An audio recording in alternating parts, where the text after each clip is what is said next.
Welcome to Dweller of the Dark. We are a channel honoring the yellowed and blackened bones of many prominent authors. We will be digging up several obscure, strange, and forgotten authors who influenced many of the great horror, science fiction, and fantasy writers today. More tales of the horrifying, obscure, strange, and forgotten are climbing out of the tombs. Subscribe, comment, like, donate, or I'll send the devil of Black Bayou to rip your head off as we did the like button. Unknown horror masters, send us ghoulish delights for the Skull and Bones collection. Your pound of writer's flesh will feed our ghouls for now. Books, albums, websites in the links below. Children of Horror, Legion of Ghouls. What is it? By Charles M. Morrison. First published in 1933.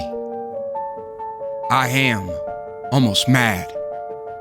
Madness has touched my brain, and when you hear my story, your flesh will creep in horror.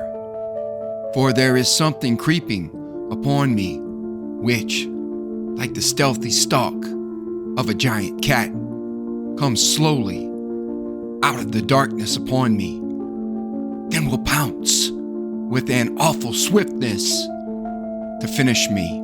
My only hope is that the bony fingers of insanity will clutch out and tear away the remaining strands of my mind.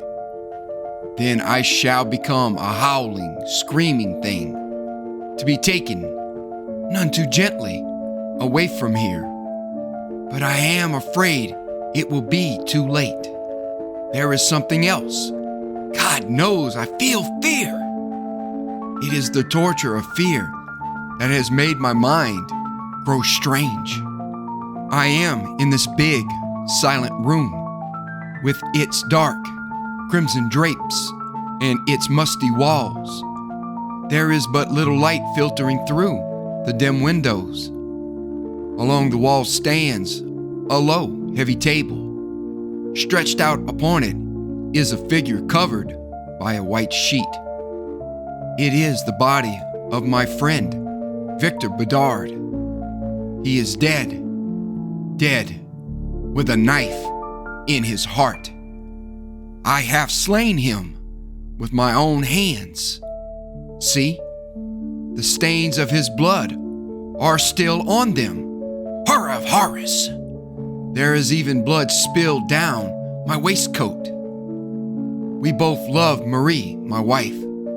She died yesterday with his name on her lips, and so I killed him, that his black soul might join her in the horrid hell their sin has prepared for them. Why don't they come, the officers, and take away that hideous corpse? I again cross the room and lift the sheet from Victor's face. The eyes are still open, staring. The lips, too, are parted as they parted in his death agony. Why will they not come for me and this staring thing on the table? I have sent word to them. I have killed my friend, Victor Bedard. Perhaps they won't come for an hour, for a day. Perhaps, and this is what I fear, perhaps they won't need to come. It is a nameless thing that I fear. It is not death, nor the human punishment that will be inflicted upon me for this deed. Nor do I fear madness.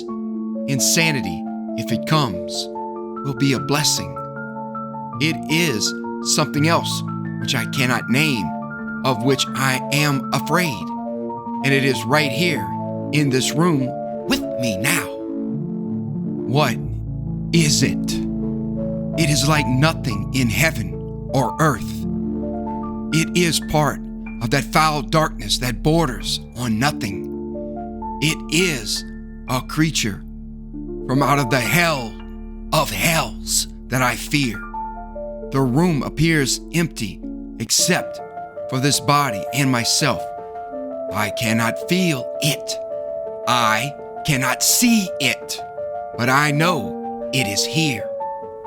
If only madness would seize me, or someone would come to take me away from the terror of this room.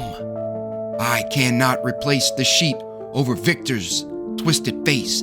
I need the company of even this cold body. I tear the sheet entirely away. He lies there with his legs spread out and his hands stiffly clutching nothing. The knife is buried to the hilt in his breast. But there is that thing again. I can almost feel it brush me. I can hear, faintly, the sound of horrible laughter. I seize the hilt of the embedded knife and tug at it. It comes away, dripping dark blood. Present yourself, fiend of darkness, but you shall not have me. There. What was that? It is the drip of blood coming along the floor, coming toward me from the door. Each drip leaves a little dark pool where it strikes, coming straight toward me with a slow drip. I can just make them out from the shadows in the room. What is it? I raise the knife with the point at my breast. I am listening for the last time to the gay sound of voices in the street outside, to the clatter of cars. It is growing darker. I see you now. Victor, you fiend. It is you.